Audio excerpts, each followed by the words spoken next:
Please be seated. And I invite Julie and Jenny to come forward and share your experience in the past year within Education and Hope.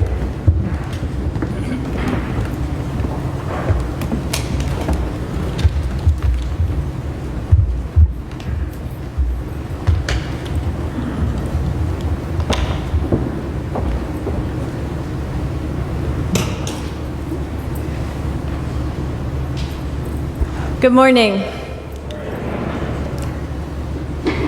I thank you, Father Rojan, and thank you, everyone here today. And those of you who are watching through the miracle of live stream, I've received many messages this morning from people who can't join us. And I know there are folks around the country and here in Norwalk, and even scores of people in Guatemala who are here today. Un saludo especial a los de Sheila. I even just received a picture of my dad who's watching from the 6th floor of Norwalk Hospital. So thank you all for this warm welcome. It's new for me to have the chance to share news from Guatemala during Advent, and I'm struck by many layers of symbolism. Advent is a time of bringing light to the darkness. And in all honesty, this has been a dark and difficult year for me. The pandemic has made every challenge we face in our work at Education and Hope exponentially harder. If you've received our newsletter, you know that virtual education continues in our schools and that this has caused a tremendous amount of burnout and despair. Students challenged by learning differences still struggle to navigate online instruction. Teenagers, often isolated in difficult family situations, have been tempted to drop out of school. Families are experiencing increased economic insecurity and growing levels of food insecurity. We're doing what we can in response, pivoting our methods of outreach in myriad ways, strategizing about how to expand our mental health initiative, visiting families at home to remind them that they're not alone as they navigate these difficulties. The foundation of our program has become even stronger as a result of these adaptations. Still, on many days, I struggle to find the light. When hardship is so widespread, how do we locate hope? In times of darkness, we often can't see the fullness of what might lie ahead. I know I'm not the only one in search of brightness, and today I have a special treat. My beloved hija, Education and Hope Scholarship recipient Jenny Díaz, is here on her college winter break. In the week she's been with me in Connecticut, we've cried happy tears together every single day, reminiscing about the past, marveling at the woman she is becoming. Before I continue, Jenny will share her own short reflection. It might be the light in the darkness we all need right now.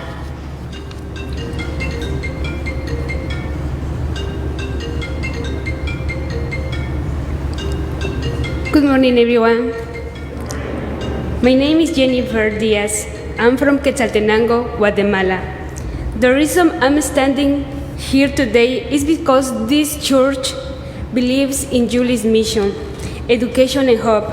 You believe that all children deserve an education and the opportunity for a better future. I'm here today because you and Julie believe I deserve the chance to rewrite a new story, and so you have support Education and Hope. When I was 5 years old, my sister and I went to live with my grandmother. We were 8 cousins in her custody. Soon after, I met Julie, and we became part of Education and Hope. As part of this family, we receive education, health, food, clothes, and love. In 2010, Education and Hope even built a small home for my grandmother because we didn't have a safe place to live. I believe that Julie is an angel that God sent into my life. I will never forget my excitement the first time Julie took me and my cousins to buy brand new shoes. I still remember receiving my first backpack full of notebooks and crayons to take to school. At home, we mostly ate tortillas and weak coffee. I will never ever forget the first time I was given a plate filled with so many kinds of foods, fruits, vegetables, and fresh juice. One December at Education and Hope was the first time someone ever celebrated my birthday, and the first time I received a Christmas present, a warm fleece sweater that I now know comes from this very church. There I took hot showers every day. I never worried about anything, not even having enough food or water. I never missed a class because I love going to Education and Hope after school. When I think back to my childhood, the love I clearly remember experiencing came from Julie. Her warm hugs always filled my soul with so much love and happiness. Standing here with you today seems like a dream, but it's real. I wish you could travel back in time with me to really see how much my life has changed. I'm so blessed that someone thought that little Jenny deserved the chance to have a better life. I think about the young girl I was then, shy and suffering from malnutrition. The little girl who never had used a fork or a spoon. A girl who never owned a toothbrush or a bath towel. Because someone believed in her, this little girl not only grew up to be the first in her family to graduate from high school, but she learned English and earned the chance to study at Berea College in Kentucky. Being part of Education and Hope not only transformed my life, it transformed the life of everyone in my family.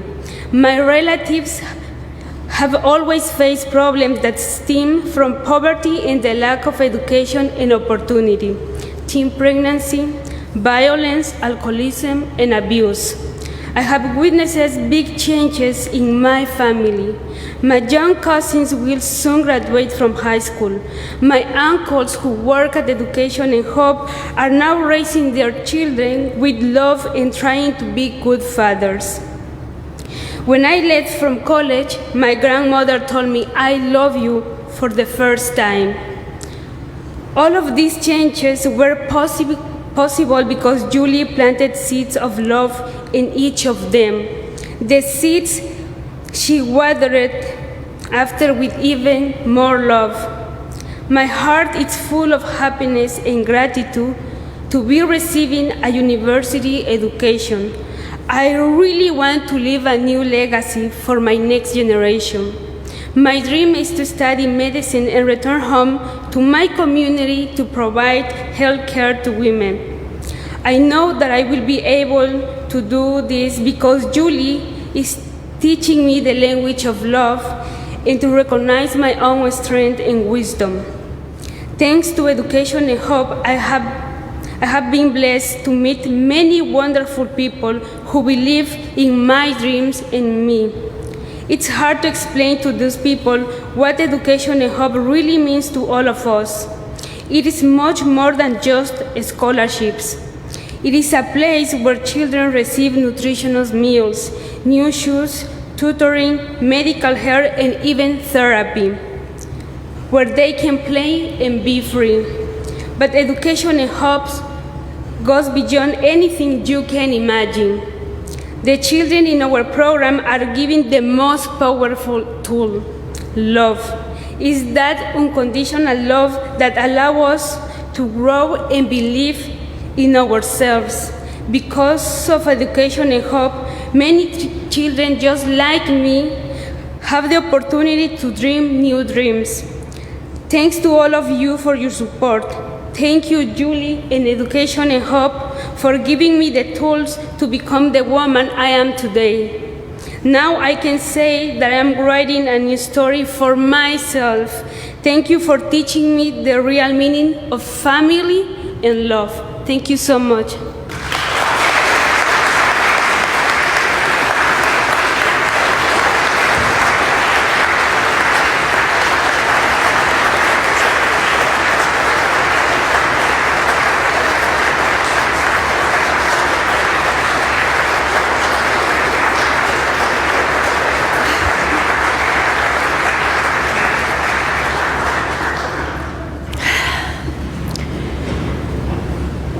the soul felt its worth.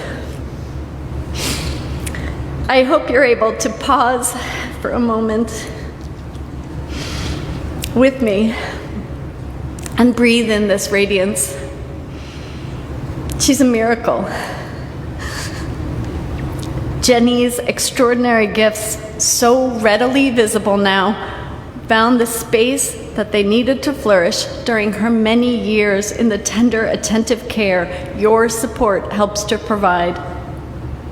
When I met Jenny 16 years ago, there was no possible way to imagine the life she inhabits today.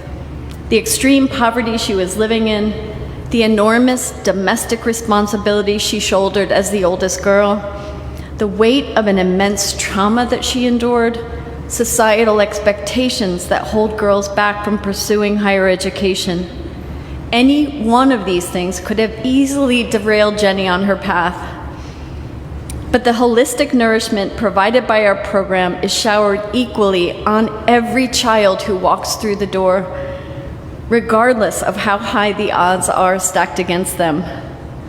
We see all children full of grace, inherently deserving of opportunity. It's not ours to assess risk and calculate how worthy of support we think a child might be. Our job is to be faithful at effectively providing our services and let God take care of the rest. Jenny has risen to heights of achievement few in our program have seen, but that doesn't mean our efforts to support a teenage girl who only finishes middle school are any less worthy. Jenny's sister Rebecca was never able to graduate from high school, but Rebecca now understands and values the transformative power of education in a way her own caregivers never could have. Rebecca's daughter, 6-year-old Kimberly, just graduated from kindergarten and already has her sights set on studying hard and learning English to follow in the footsteps of her tia Jenny. Sometimes it takes generations for a seed planted to truly root and unfurl. The great work of Advent is making way for the future, said my dear friend, Sister Kathleen Degnan. We plant seeds as an act of faith in what is possible. Imagine seeds buried deep in the soil, growing in darkness. We tend to them even though our eyes can't measure their progress. Responding to the invitation to faithfully nurture each one is our covenant with the future generations. We cannot predict what our harvest will yield. The task we have been entrusted with is only that of faithful gardener. When the big picture looks bleak and hope is hard to find, we lean in and get back to work, remembering there are miracles unfolding just beyond what we can see. In a year when the needs of the vulnerable have intensified, it's truly a balm to feel surrounded by your loving hearts today. Life has become more complicated for all of us, and yet you have kept the needs of our program on the forefront of your radar. Your compassionate concern surrounds us, and your solidarity gives us the courage to keep going, even on days when challenges feel insurmountable. With all of my heart, I thank you for supporting and believing in this work we do together. I'd like to leave you with a prayer by Bishop Ken Untner, a longtime source of hope for me, which today reads to me like an Advent blessing for difficult times. It helps now and then to step back and take a long view. The kingdom is not only beyond our efforts, it is even beyond our vision.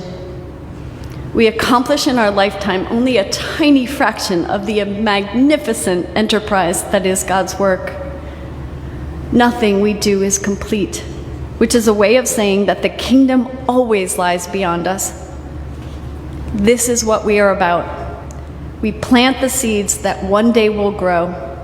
We water seeds already planted, knowing that they hold future promise. We lay foundations that will need further development. We cannot do everything, and there is a sense of liberation in realizing that. This enables us to do something and to do it very well.